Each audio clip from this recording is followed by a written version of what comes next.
I would like to welcome everyone today, members and guests, to our Lunch with League. My name is Clara Watts, and I'm president of the League of Women Voters of San Jose, Santa Clara. And we serve San Jose, Santa Clara, Milpitas, Morgan Hill, and Gilroy. We host our Lunch with League on the third Thursday of most months of the year, and we want to have conversations with people who affect our lives. So before we hear from our guest, Joe Mathews, today, I warmly welcome everyone to our virtual luncheon. The League of Women Voters is a nonpartisan political organization which encourages informed and active participation in government and influences public policy through education and advocacy. We never support or oppose any political party or candidate. And this is very important as we head towards the election on June 7th.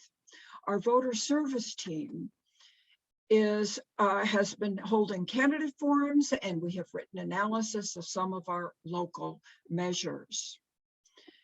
Now, the best single place to go find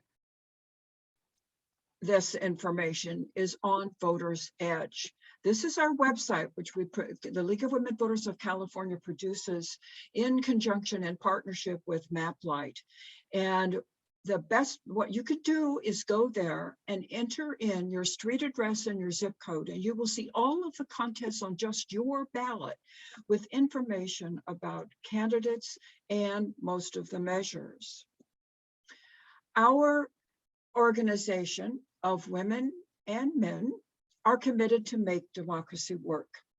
So in addition to educating voters, we also take stands on issues which we have studied. And we have a lot of positions at the different levels of League in the areas of social policy, natural resources, and governance. The issues about government, structure, transparency, voting systems, and much more are what makes us so pleased to welcome Joe Mathews today. I think you will find we share his desire to think seriously about our democratic institutions and to make changes when needed. So join me in welcoming Joe. He is a syndicated columnist in over 30 newspapers in California, including our own Mercury News and the San Francisco Chronicle. He is the innovation editor at Zocalo Public Square, which is a media and civic nonprofit organization, and co-president of the Global Forum on Modern Direct Democracy. He was formerly a reporter at the LA Times, Wall Street Journal, and Baltimore Sun. Joe is the co-author of California Crackup, How Reform Broke the Golden State and How We Can Fix It. He's also the author of The People's Machine, Arnold Schwarzenegger and the Rise of Blockbuster Democracy. I read Crackup a few weeks ago, and I think it's very well and clearly written. He's thinking seriously and strategic about the state of our democracy, especially in California. So if you think of questions you would like him to answer while he's speaking, please enter them into chat. So over to you, Joe. Thanks very much for that introduction. Thanks for having me. I hope everyone can hear me well. I'm sort of on my back porch, which has the best light in a very dark house. It's great to be with you. I think their topic was the question of why California isn't a democracy, and really begs the question of what is this? What do I mean by that? And I think to answer that, you need to talk about what the state of democracy is. I'm not going to talk too long, but want to sort of hit about 5 different points that maybe set the stage for a conversation. In terms of the state of democracy, it really depends on how you think about democracy, how you define it. Americans tend to think of democracy as a matter of voting. And if that's your standard, then there would be reasons to feel pretty good about California as a democracy. We're certainly doing as well as we ever have in getting people to vote. As of April 8th, the most recent report from the state, there were just over 22 million registered voters in California. That's a record. That number has been going up even as our population in the last couple of years has gone flat, actually slightly declined. That's 81% of those people who are eligible to vote in the state. About 26 million plus are eligible, and that's where we're at. There's been a big rise in the number of registered voters in the last 6 years. Donald Trump, registrar of voters, seems to push people in that direction. It went up. It's gone up by actually more than 3 million in that period. And some of the looks at the voting patterns in 2020, where we had the highest turnout in the state since 1976, showed that the electorate was considerably more diverse and that more people from vulnerable communities, from poor places were voting than before. However, 26 million eligible voters is a long way from 40 million, and 22 million is just about 55% of our population. So there's still a lot of people in California who can't vote. If the goal is truly universal suffrage, the picture on voting is not as good as it can be. We have 5 million people in California who are residents of the state who cannot vote because they are not in state or local elections, and the places they live, or maybe longstanding residents, or where their children go to school, where they pay taxes, because they are not citizens of the United States. That's a large number of disenfranchised people. And we also have, and I make this point not, sometimes I'm satirical, but I don't mean to be. There are more than 8 million Californians under the age of 18 who are not allowed to vote, even though we're at a critical moment for the future of our state and the planet upon which they live. And we haven't, and voters have rejected attempts to even let slightly younger than 18 people into the franchise at a time when countries all over the world are actually looking at lowering voting ages into the mid or even, or in some cases, early teens. I will say that as someone who speaks to Californians of all ages all over the state, particularly now in a time of so much anger, madness, frustration, that California adults rarely sound more mature to me than the children I coach in South Pasadena Little League. I would trust those children between the ages of 8 and 12 as much to vote as any of you. So I think we need to think about, if we're truly democratic, don't we need to have everyone represented in our system? So that's the voting piece of democracy. Now, a lot of people will tell you that democracy, secondly, is about representation. California doesn't look quite so good. And by representation, I mean, how well represented are we? Do we have a lot of representation, or are we distant? And unfortunately, California's math, being a very large state, particularly larger places in California, the people are among the most underrepresented in America. You're in Santa Clara County, where you have 5 supervisors for nearly 2 million people. That's pretty bad by American local government standards. You have 10 council members in San Jose for 1 million people. Also, not a great percentage by national or certainly by global standards. The worst is here in Los Angeles, where we've got a county of 10.3 million people and only 5 county supervisors. That's not high level representation. We're having city elections in the city of Los Angeles, which a population of 4 million people with just 15 council members. Again, that's a pretty fundamental failure of democracy in California. And even by the relatively diminished standards of American democracy, which by few surveys done internationally is a leader in democracy, that's pretty bad in representation. And so, and you look at other levels of government. You look at the state government with this incredibly small legislature, a Senate of just 40 seats for nearly 40 million people. Those are the most populous Senate districts in the country. Our assembly, just 80 seats. That means every assembly person has 500,000 people per district. That's nearly 3 times more people per member than any other lower house in this country. It's 5 times the national average. And then, the federal government, where we're underrepresented as well. I mean, the U.S. Senate being the best example. but the House of Representatives, by giving one seat to even smaller states, really gives Wyoming and Vermont residents more than 3 times the electoral power of every Californian. I would also note that now with Stephen Breyer's retirement, there's not a single Californian on the nation's real ruling body, the unelected U.S. Supreme Court. That is, by no sense can Californians feel that they are well represented democratically. Now, in California, people say, well, really our democracy is about direct citizen lawmaking, direct democracy, ballot initiatives, recall. Unfortunately, that's not a very democratic system. Access to that system is based not on the quality of your idea, but on how much money you have to qualify measures and how much you can raise. I've had different proposals for different ways that you could get things on the ballot based on some sort of citizens commission or body that could evaluate ideas.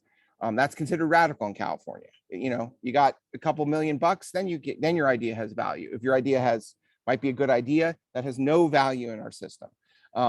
We have a ballot initiative system that winning, where there's no balance in spending between campaigns and laws. Our ballot initiative system sits outside other democratic structures, doesn't have to live within budgets, we have this inflexible system where we can enact laws or constitutional amendments that can't be undone except by other votes of the people. So it's not a democratic system. My colleague, my co-president in the Global Forum on Modern Direct Democracy, Bruno Kaufmann, who's a Swiss-Swedish journalist who spent the last 35 years of his life traveling around the world to every corner of it, looking at democratic systems of all levels of government, calls it the most brutal system of direct democracy in the world. It's no one's model. And it's, of course, not integrated with other systems. Now, so let's get down to the way I would suggest you think about democracy. The simplest and I think best definition for understanding democracy is 4 words. Democracy is everyday people governing themselves. And you can judge all kinds of countries and all kinds of polities on that. It becomes there's a spectrum to it. And by that, we have reason to worry. I would say we're a highly centralized system. This is a big part of what we wrote about and talked about in the California Crackup. Wow, it is getting loud here. Would you excuse me just 1 second? Thank you. I'm gonna try to stop this. Sure.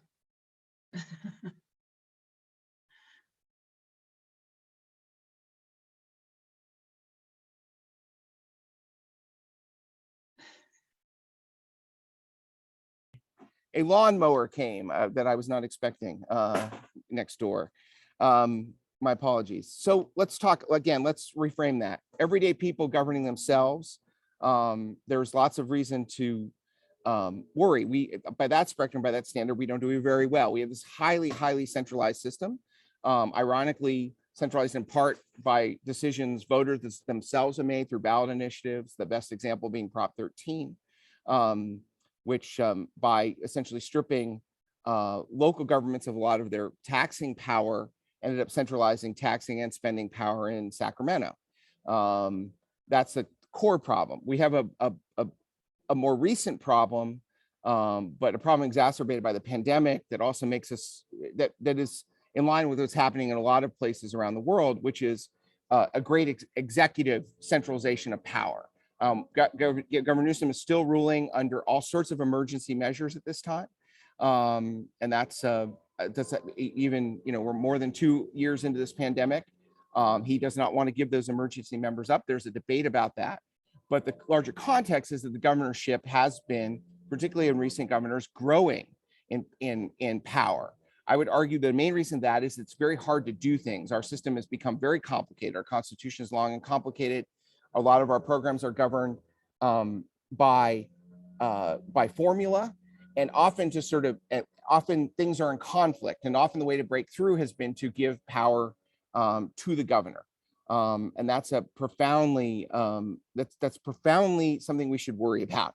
It's almost a second American presidency now, and I think we've seen in recent years the potential perils of our of our presidential systems, powerful chief executives, when they fall to the wrong person. It's a enormous vulnerability for our country and for democracy. And we, in this way, are becoming, the governorship is becoming like the American presidency in ways that should trouble us. We may not be afraid of this particular governor who is popular, but it's possible to imagine somebody else coming to that job and having powers. We might be shocked by the powers that they have to do things without any sort of democratic accountability.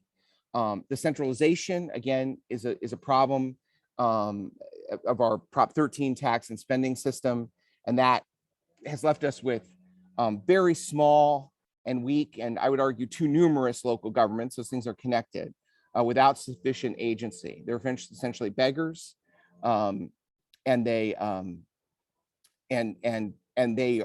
sort of incentivized to behave responsibly.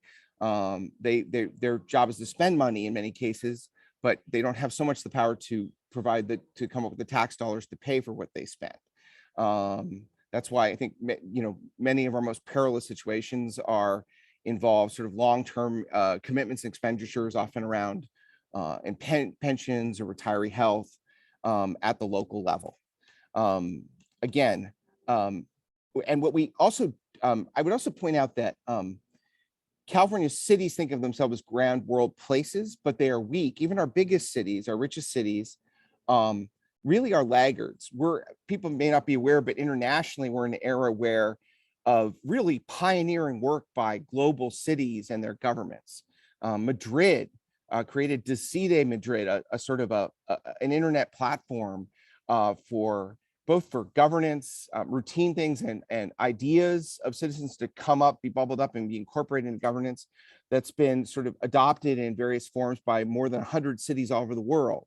Why aren't our cities that are in this tech capital doing the same? I would argue because they're relatively weak. Seoul has become a pioneer in public participation. So is Vienna, as it builds a second sort of Vienna north of the Danube to deal with its population increases. Montevideo has become a model of public engagement. Mexico City, with its new constitution in the previous decade, is pioneering all sorts of fascinating things in both democratic engagement and development innovations, but not us. No one is looking to San Diego or Los Angeles or San Francisco. And I think that has to do with that lack of agency at the local level. I would also argue that we have not, there's a deliberative wave around the world, but that wave is not, you can't see it in California. You can't catch that wave here. What do I mean by deliberation? I mean the rise of the use of many publics, citizens' juries, participated budgeting, which we have some of, but not to the degree of in much of Europe, and even parts of Latin America or East Asia, and the Citizens Assembly, which has grown. The notion of using a process of sortition, some randomization with controls for representation to decide difficult questions. Only Petaluma, and only just in the last 2 months have we had a Citizens Assembly in California. I would urge you to go up and observe it. It's on different weekends through the summer. It's to look at the future of the Sonoma Marin Fairgrounds property, a narrow question. But we're seeing, permanent citizens assemblies in Paris, in Eastern Belgium, and there's conversation about other places. Citizen assemblies are being used, have been used to resolve difficult questions. It's how Ireland got abortion rights and same-sex marriage. It's how the Finns figured out their great divide over that incredibly important Finnish issue, the use of snowmobiles. But you're seeing these assemblies more in other places, but not so much here. And again, for a state that says it's a leader, we don't have that deliberation, that use, that tool that allows everyday people to help govern us. I think that's sort of where democracy is going. We don't have it. Now, I see ways, there are people talking about it. There is Petaluma. There are conversations I'm a part of that have to do with bringing a citizens assembly type thing into the direct democracy system, to provide a way both to get, Citizen Assembly could examine ballot measures, write their titles and summaries, or even decide to put measures on the ballot, providing access that's not based on money to the ballot. Those conversations are ongoing. I'm not sure I would be optimistic about them happening.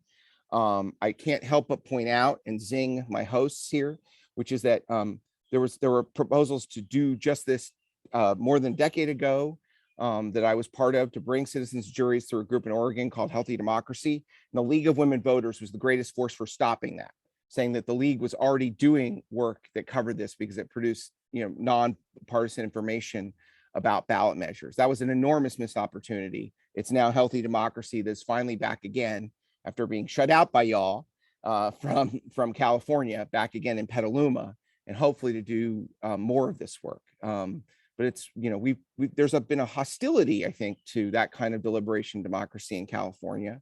And it's, there's a hostility in the United States, which is, again, not a leader in this, that we should think about. How do we solve it? I mean, I think there are a lot of opportunities to do small things that better integrate our systems, that make our system more democratic, more deliberative, certainly integrating the ballot initiative system into our governing system and our budget systems, rather than making it an addendum of our electoral system, of our politics. Where you put everything on the November ballot is an area, and I could talk more about that. But I do think that ultimately California needs very badly a new constitution and a moment of design in which everyone is included. We've never had that. No woman has ever participated in constitutional framing in the history of California. Our two conventions were in the 19th century, one in 1849, one in 1878 through early 1879, all male, poorly done. The first one copied the Constitution of Iowa, basically, and took out all the stuff that explained how you paid for anything. And the 1878, 1879 one was a sort of an anti-Chinese festival that did all sorts of damage to our Constitution for the next 50 years. There are different ways to do it. There is one conversation actually about using a citizens assembly type process to do a constitutional convention. It's complicated. I could talk about it. They actually use two different citizens groups, ones which would set the agenda for what would be in the Constitution, and a second to actually draft that Constitution, which would then go back to voters. Again, I wouldn't have high hopes for that. It would threaten every interest, but California needs something, a system, a design constitution that is modern and works. Lots of places have done it, but we haven't, for reasons that are many and involve the fact that we're part of the United States system that isn't particularly democratic. And I can talk more about that.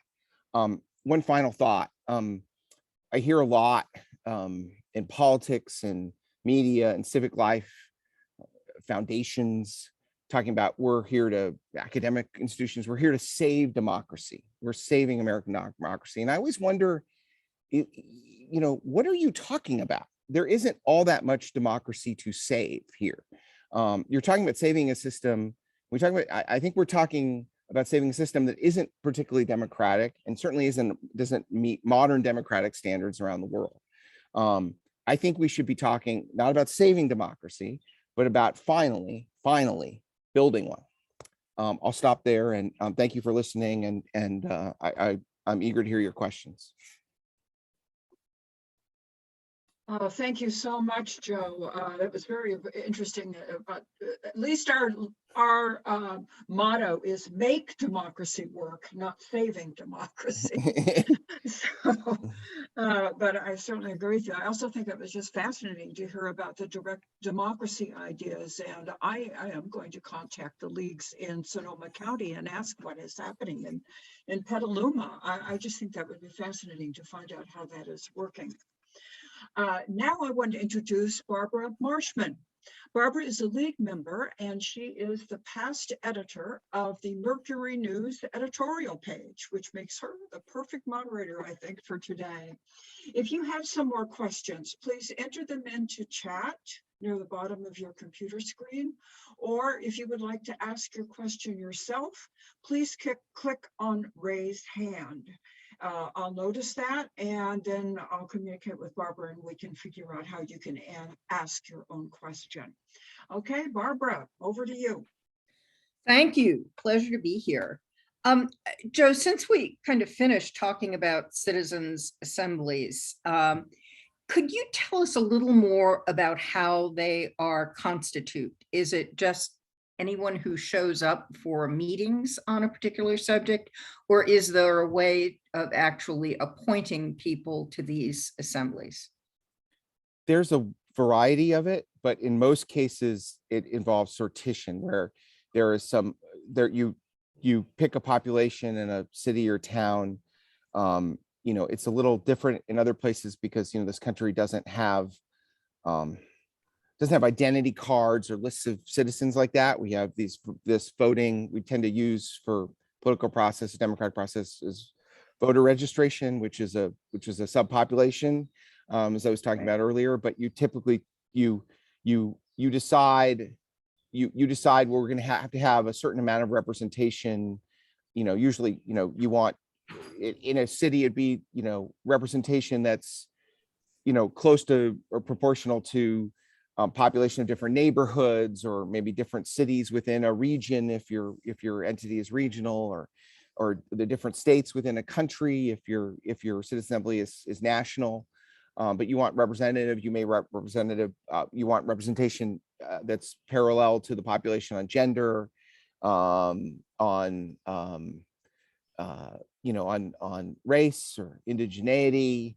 But you decide that, and then making sure you've got that, you then pick people at random, and you ask them to come, and maybe they're participating online or they're participating in person. You cover their costs, maybe you even pay them a little bit, and then you have this random group that is also representational, and then you do it. Sometimes the state of the art is the thing I mentioned at the end, which is, say you're producing some law or some document or some series of recommendations, maybe on what France should do about climate change. Then you might have one citizen assembly that decides what you want to do, and a second that actually drafts what you're going to do. That's kind of state of the art, but that's the idea. The one in Petaluma, I haven't been up there to see it. I've talked to the people who are it's just beginning. And they're trying to have representation that on all the things I mentioned, across neighborhoods and the like. There was and it doesn't have to be citizen assembly for this sort of thing. I mean, you see guarantees of representation which are pretty in elected bodies or government bodies, which are still pretty foreign to California, and our one attempt to do it with corporate boards just got struck down in the courts, on gender representation. But the idea is to require a certain number of things. Like one of the most interesting developments in global democracy now is there's a constitutional convention in Chile, and that was an elected system, but it had certain guarantees to get diversity, including a guarantee of a certain percentage of the seats would be held by indigenous people, indigenous Chileans. So that's what you're doing. Your randomization within certain guarantees of representation is the structure. So just on a finer point, who does the selecting? Who is it that decides what interests should be? Is it an elect? Do we go back to an elected body to do this? You tend to ask somebody who knows how to do it to do it. I mean, there are people who can do this technically. I mean, it's the math, it's random. There, right. Yeah, it's random. It's a computer. Yeah. And now the rules may be set by an elected body that authorizes it. Sometimes they're done, if they're sort of official and they're authorized by the French government or the Irish government, or there's a separate entity that's created for for it. It happens in a lot of different ways. Okay. Sometimes it's just done by different civil society groups. They do it and then present it. I mean, it can happen in a lot of different ways. And sometimes there's a guarantee that its recommendations have to be acted upon or get sent to the people in a ballot measure, or sometimes not. There's a lot of different examples of how to do it. I like the idea of, if we're going to do it, I think it should, its recommendation should have to, go to the legislature for an up and down vote. or go to the people for a vote. That's how I would do it. But I mean, it can be used in many ways, and we're still new in it. There's really, the city of Paris just created a permanent one. Some people think that's a path towards where the Citizens Assembly, I mean, the Citizens Assembly there in that case will be, it as an entity will be permanent. Most of these have been formed for one purpose or one question. They last months or even a year, and then they go away. They have a permanent one. Some people think that will eventually place, the city council, the city parliament of Paris. It will eventually replace that. Yeah, I mean, those are complicated questions too, because Paris is a big region and has special rights within the French system. Whenever it gets, the French examples are very hard for me. I find it hard to understand what the heck is going on. The Irish one makes more sense. The Irish one is kind of what I'm talking about. Yeah. Ireland really amazed me over it's wonderful half hour or so. So not so much in your talk today, but in Crackup, your book, which apparently many of us here have read. Clearly, we have a constitutional problem in California. There's, huge changes need to be made to the way we govern. How do you get there? I mean, a constitutional convention, when we looked at it, when Jim Wunderman brought it up back in the day, you mentioned him in the book, and just came out of nowhere without a lot of thought about how it would be constituted. But what do you think? Is it a good idea to look at a constitutional convention?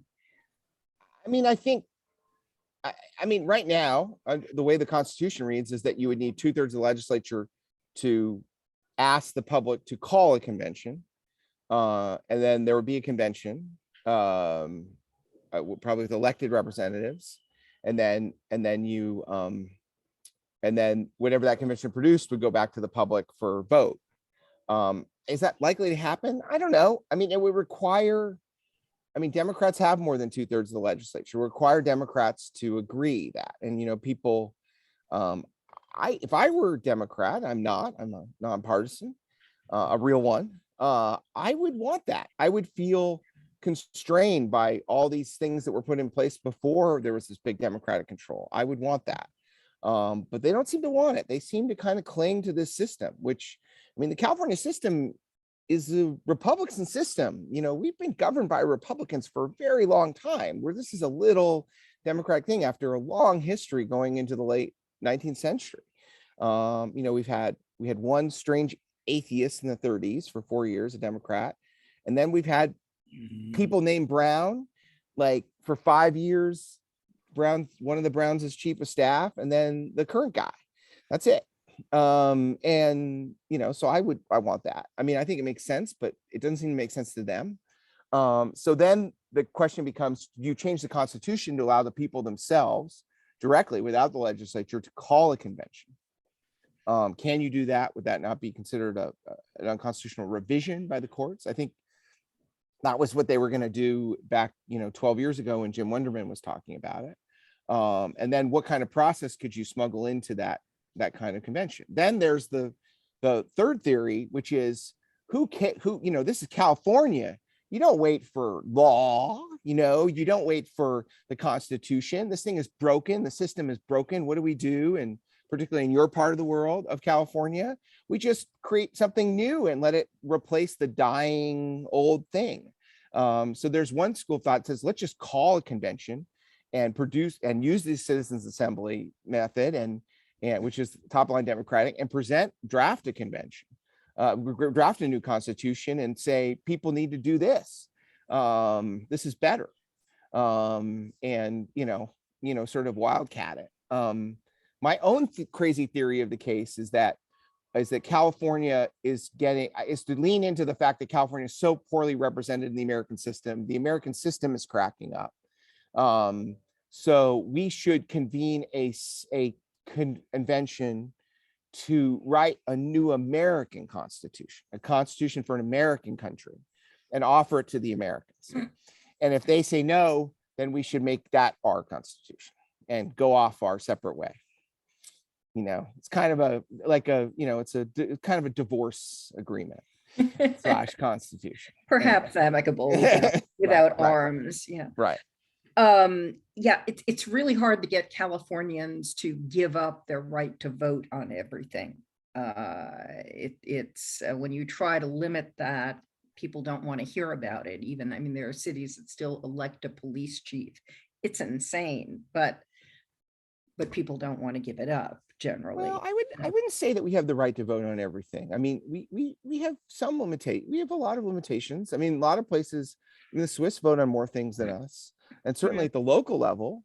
I mean, it's common in some Swiss and even some German places to be able to vote on all kinds of debt and things that we don't vote on. And then, gosh, I spent a lot of time in Montevideo, Uruguay. We had our global forum in 2012 there. And I mean, they voted on where the street lights went. I mean, the traffic lights went. Yeah. And like in the neighborhood that was sort of where it was basically the senior center of Montevideo, there was a traffic light on every corner, I'll tell you. That's neat. Well, more local control and more Yeah. citizen control certainly makes sense. How do you feel about regional government, particularly for issues like housing? That is a serious problem for almost all of California, or all the populous areas of California, and transportation, which you and I spoke a little earlier about the disaster that is San Jose's light rail system. Yeah. And the lack of connectivity with other counties. How would you approach that?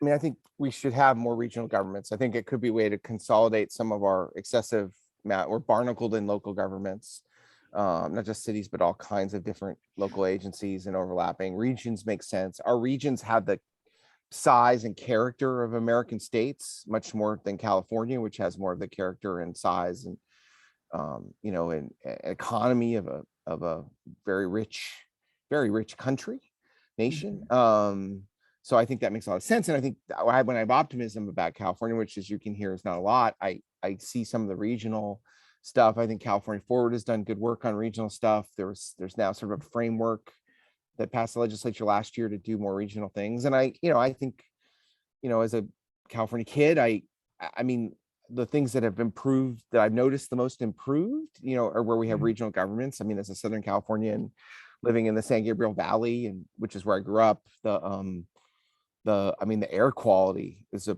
triumph of regional governance. I mean, I feel, I had nosebleeds and had, terrible time as a kid here, right? Living, I'm 2 miles from the house I grew up in. And it's totally different for my kids. And I wish there was more of that. I wish we were doing a better job of that in the Central Valley, particularly in places like Clovis, Fresno. But I think there's reasons to think, and we are regions. We're, our economies are regional, our transportation systems are regional. I wish our education was a little more regional. It might give us more choices, and our weather is regional, our sports team loyalties are regional. We're regional creatures. Yeah.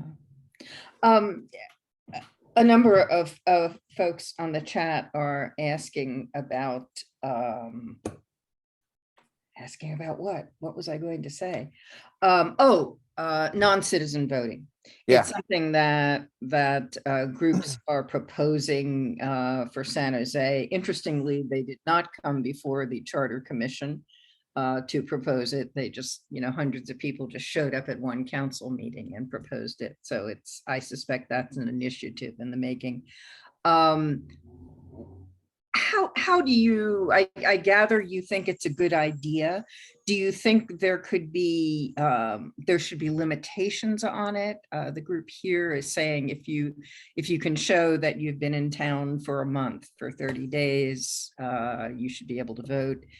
Do you think there should be anything more than that? Or I mean, I don't know, maybe more than that, but I remember that the history of this idea is, it's a long story, but it's, it used to be in this country, you just showed up and you voted. It was part of the integration process. Right. I mean, the history of keeping non-citizen voting in its origins, sort of, originates in the Confederate Constitution. You know, the tie to that is pretty tight. I just think that the argument is overwhelming now. I mean, you're seeing it in more parts of the world. San Francisco's had this experience, you know, with school board elections, that not many undocumented folks vote. But I mean, here's the plain reality. Like, the last 3 presidents of the United States were governed, whatever their personal views were or politics were, governed as severe immigration, including the current one, is severe immigration restrictionists, doing things that, by my lights, violate law, treaty, and basic concepts of human rights. You know, and it's meant that, and they've declined to offer pathways to citizenship for people who are, you know, doing all the right stuff but don't have legal status, and that defies families. And I would point out to you that 51% of California children have at least one immigrant parent. And we don't do very well by children in this state. And one of the things we could do is to integrate. We've done things in driver's licenses and all kinds of things, and Medi-Cal, Medicaid. It strikes me that, you know, after more than a decade of Obama, Trump, Biden immigration policy, I mean, I'm not equating those as all the same. I think the one in the middle was much worse, but the other 2 are not great. You know, people need to be, you know, into the system, and they should vote. And we have the power and authority as a state to do that for state elections and for local elections. There's a federal restriction that from the 90s. There's a federal law against it from the 90s. Maybe you want people to stay, I don't know, 30 days is enough, but I mean, I just think that, you know, California should not make the distinction. I mean, and Americans want to protest that. I would say, you know, if you can't vote, you shouldn't have to pay taxes. No taxation without representation. I've heard that before. Yeah. And I think the argument is really compelling now because, you know, it's another point where the American government is just, you know, not living up to its obligations. Yeah. Several folks have asked if you have any thoughts on a general popular election of the president, since we have had several presidents elected without a majority or plurality of the vote. I mean, I think it's a good idea. Yeah. I mean, if you don't want to do that, if you want to keep the Electoral College, you know, because I mean, the simplest, the thing you can combine, there's a way to solve it, and that's becoming, I'm seeing bipartisan support amongst people who really understand politics, Republican and Democrat. I've heard it from everyone from, you know, A. Smith to people who are pretty right wing, and that is to greatly expand the House of Representatives, which we should do. We haven't expanded it in over 100 years, and the way the math works, you know, I mean, I would expand it to 6,000, which, you know, is about where it should be. You know, I mean, you're right. You should know your congresswoman. I know my congresswoman because she shops in the same Ralph's that I do, but and she doesn't like it when I come up to her. She shops at Friday night at the Ralph's, and that's when when my children go to bed, I shop as well. But I think for us, it's yeah, I mean, I think if you expanded the House of Representatives, and then you would have to expand the number of electors, then the math works out that the popular vote winner always wins. Basically. It's the fact we haven't kind of caught up. The districts keep getting bigger, and, you know, and the way the small states work, that it doesn't, that, you know, you get these weird, you get enough distortion in the system to where we keep having these, you know, this risk of the popular vote loser, a significant popular vote loser winning. So you could do it that way. But I mean, you know, in countries around the world, you know, you could, I mean, there are other ways to do this. I mean, it's still not a modern system. I mean, you know, the way I would prefer to do it is to vote by party, which is what we do, you know, in a lot of places in the world. And, you know, I'd have coalition governments, but, you know, but I have, you know, I watch this Danish TV show. It's on Netflix called Borgen, and it's about Danish coalition politics, and they all have to talk to each other. They have to all talk to each other because you're always in coalition, and you never know what the next coalition, the person you're against now, is your friend tomorrow. I mean, it seems like a lot of work, but it seems pretty good, the talking to each other part. There's not nearly enough of that. I think that's sort of core problem with our polarization. Anyway, that's what I would do, but I think that we're a long way from that. Um, Takes us around to a couple of questions that have come up several times. One of them is whether the top two primaries have made California government any better. And the other one is ranked choice voting, which is a very different thing. But why don't you talk about the primaries? Do you think the top two is working? I don't even know what it would mean to work, but I don't think it's made anything better. I mean, it Okay. it was supposed to create moderation. It's not. We're amongst the most polarized states. I mean, there are obviously other factors, but I mean, also it does. It's still sort of weird. It can produce perverse results, and I mean, I don't know. It just makes a liar out of the state. I mean, I'm getting a, I've now mailed in my ballot. We get these guides. We're calling this election in June a primary. It is not a primary. We eliminated primaries. We got rid of them. This is an absence of a primary. I mean, I guess you call it the semifinals and the final, or I mean, I think in the book, or my co-author and I called it, please forgive one part of this word, the clusterfuck is the first round, because there's so many things on the ballot. I mean, the Senate ballot is really a little confusing, at least the way it was presented in LA County, US Senate. And then because there's so many people on it, the multiple pages. And then the runoff is the bloodbath, right? Because if it works, it's two from one party, and they, what do they attack each other? Not so much on politics, they attack each other personally. So I don't know. I mean, I'm not a fan of it. Our ranked choice voting I have a different view of. I mean, I think within the, if you're stuck with the American system, you're not going to make broader changes to proportional representation, the sorts of things, modern systems I'd like. Ranked choice voting is an improvement, certainly. I think I put that in the category of short-term improvement that tend to make things better. There's creates some aspect of coalition politics and some incentives for it. It's not, nothing's perfect in democracy, but I think it's sort of better than what we have. I don't think it's really gets us to where we want to go to be a modern democracy, but I'm not sure we want to be a modern democracy. But I that may just be me. Do you feel good about the few places that are experimenting with it now? Have you looked into that? I mean, I think it's been all right. I mean, the argument of Oakland produced a weak mayor and stuff, but I mean, they make a hash of a lot of stuff in Oakland, New York. I mean, it worked in New York City in that politics, I thought, fairly well. And that's good. I mean, it's, there's more to be said, but I think there's a lot of, it's worth trying. It's worth trying. Yeah. I've lost my place here. Are there specific parts of the Constitution that might be possible to change and make a difference, or do you really have to scrap it at this point? You have to scrap it. There's we do change the parts, but the problem is the parts don't fit together. It's an undesigned system. There's no design. I mean, back in 1879, their method was over 120 some days was to, everyone got to put two things in the Constitution, and then they didn't even edit it, not even the numbering. They spent time fighting with each other.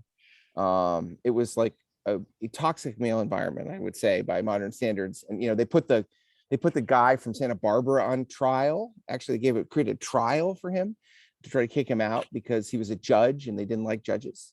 I mean, just weird stuff. And then, there were 2 Article 23s for a while. I mean, it was just a mess. So there's been no moment of design. It's not about the particulars. It's about the fact that none of the stuff fits together. It needs to be integrated. It needs to be a system. It's just a mess. I mean, in certain years, I mean, the Constitution requires a balanced budget in a couple different places. But in certain years, not the one we're in, but, if you get a big recession, you will, it's actually on some of the other formulas, it's impossible to balance the budget. So you get these situations throughout the Constitution where what is constitutionally required is constitutionally prohibited. It's Kafkaesque. And we sort of look the other way. And I mean, it's, I mean, and it just creates complications. I mean, it's so complicated, particularly the spending stuff now, that, there are people in Sacramento that tell you there's only one person who understands how the kind of the formulas work. And that's this woman, Anna Santos, who's worked for the last 3 governors. And I think can continue to work for governors of any party, of any philosophy, for as long as she likes. Because, she's one of the only person who can operate the machinery. And that's a weird situation to be in. It's certainly not a democratic system. It's sort of, it's a Monsanto-ocracy. She'll maybe be mad at me if I say that, but yes, it is. That's what it is. And she's brilliant. She's got a Stanford degree and everything. But sometimes people with Stanford degrees, I hear, they die or they make mistakes. It's not a thing to live forever. Though I know some Stanford people are working on the whole living forever. A more specific question: how should schools in California be funded? Well, I think, there have been good reports on this. The Schwarzenegger Commission one was Stanford people were involved. We might, in a normal place, you would want to say, much education do we want? How do we want people to be educated? And then how much would it cost? And then we would give them the money for that. But that's not how we do it. We had a formula approved by voters in 1988, Prop 98, that was then made more complicated by voters by a follow-up ballot measure in 1990. And so it's essentially a 3-part formula test. And we actually don't even decide what the formula decides. And there are 3 formulas basically, and we don't know what test it will be. We don't decide what the education budget really is going to be for the next year, because the formulas don't spit out the answer until after that school year is over. So it's all sort of back in perspective. But yeah, I would say based on, and the formulas are not based on any kind of educational goal, standard, or need. They're based on tax revenues and the economy and some other things. Enrollment does figure in, but that's how I would do it. And a couple of different good reports in the last 20 years have suggested essentially that much. And you basically, those reports, you end up with education spending that is 25% more than what we're spending now. Yeah. And given the needs, and particularly after what's happened the last 2 years, and say as the father of 3 school-age children, people went backwards educationally, academically, and socially in ways that we've not been responsive to yet. Yeah, it seems that there has, just despite reforms of various kinds over the last 20 years, it does not seem like there's been any improvement in getting more funding to poor schools, to poor communities. That's not true. I would disagree with that. There is more. It's another formula and it's complicated and there's some weird stuff to it, but we're definitely getting more dollars to those places. What we don't know as well, in part because Jerry Brown set it up and said pretty plainly he didn't want to know, was what the impact of that is. In my, upper middle class community, I was on, they created these local community plans that are tied to the LCFF, the local control funding formula. And we make a plan, every school district makes a plan, and we don't get much of that money. But that process, I was the president of the school site council of the elementary school and helped put together the plan. And there's really no accountability in it. There's no tracking. There's attempts to do that. There's attempts to, the best Gavin Newsom promised to my lights cares a lot about kids, was the whole from pre-birth, from the womb to college and beyond sort of approach. And there have been improvements to try to get data just for tracking. And you see some of it as having kids, you see some tracking, you can see some of their stuff now online, but there's still not that sort of comprehensive tracking to see what's working. Are we closing the gaps, and what data we do have on the gaps. And of course we had these very strange couple last years, suggest that the achievement gaps are not closing. Local governments and probably the state as well, although I'm not sure, have a lot of advisory committees on this and that. Folks are asking, is that part of the citizens committee movement? My perception is that it is not, but what do you think? It's not if you're not playing with live dynamite, if you can't actually, do the thing or make the law. I think you're talking about since, these folks in Paloma are going to decide what happens with that fairgrounds. Now they can be blocked, but they're going to decide. There were decisions in different places. Now, sometimes the Citizens Assembly makes recommendations and they may or may not be ignored. There's a big, long, year-long thing it's winding down, called the Conference on the Future of Europe. That's transnational kind of citizen assembly approach. And, that they don't have that guarantee, in part because the EU is has a famously large democratic deficit, as the Europeans say. But I don't think that's it's not just the commissions. There's citizens commissions here in South Pasadena on various things. But they give advice, they make recommendations, but they don't actually decide. I think you're talking about the movement is for citizens in these kinds of processes to be deciders, to be co-creators of law and the like. And I think we're moving towards that. I do think that given not just here in California, in the US, but around the world, the deep frustration with representative democracy and politics is moving us towards, I would recommend, there's a French scholar at Yale named Helene Landemore, who's got a great book on this called Open Democracy, from just that 2-year-old book. We're going to move away from electing people and go to sort of sortition and representation systems where you draw people out of the hat at some level. That's, that has the momentum, the feeling it's better, and you would get better public policy. There's a lot of arguments about that question, but I do think parts of the world are going there, and if there was I'd like to think that if there was a place in the US that would go that direction, it might be California. I'm part of I'm a small part. I'm allowed to listen to the calls. They don't really trust reporters, nor should they, but of a thing nationally called Citizens Rising that proposes to increase the number of representatives at every level of government dramatically. They want, their huge House of Representatives, and some of those people were that short-lived thing that the Republican candidate in California wanted. It was a 10,000 person legislature, but the idea behind that is you can argue about particulars, but I like the philosophy behind it, that serving in government, in a government body or legislative body, there should be so many opportunities that it becomes something that Americans expect to do at some point in their life, that it becomes an expectation that most Americans will do that, that's truly self-government, that's a very strong democratic vision of everyday people governing themselves.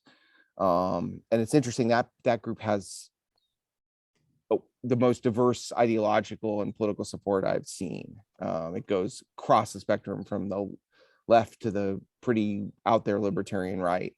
And I think there's some sense that what is it? It's like it's that G.K. Chesterton line.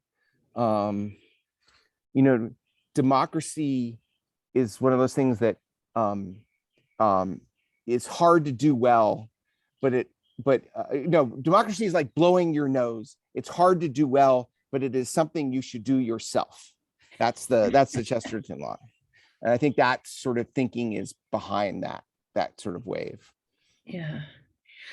I think we are close to our time. Am I right, Carol? Yeah, the time is not sacred necessarily. Okay. We don't have to stop exactly at one, but we want to respect people's times. I'm struck that we have so many big subjects that we're talking Yeah. about today, which I love doing. I love trying to take the big view of these rather than the small subjects, and therefore it's a challenge to focus. And I'm curious, are there others who are joining you in your call for a constitutional convention? What kind of reaction did you get to the column that you wrote on that subject a week or so ago? I mean, calls for it. There have been different calls for it. Schwarzenegger once called for it when he was in office. Didn't get very far. I mean, there's definitely a sort of people in this deliberative space that are here that what is it called? There's a group nationally and some international called well, there's a Sortition Foundation that's really based out of the UK. There's a group that has a lot of members in the United States called Democracy Without Elections, which is out there and has some people. I've talked to some people actually in the YIMBY world who like this idea, who feel sort of like the system is, it's definitely people in the housing homelessness. I've heard that issue, the sense that it's kind of hopeless.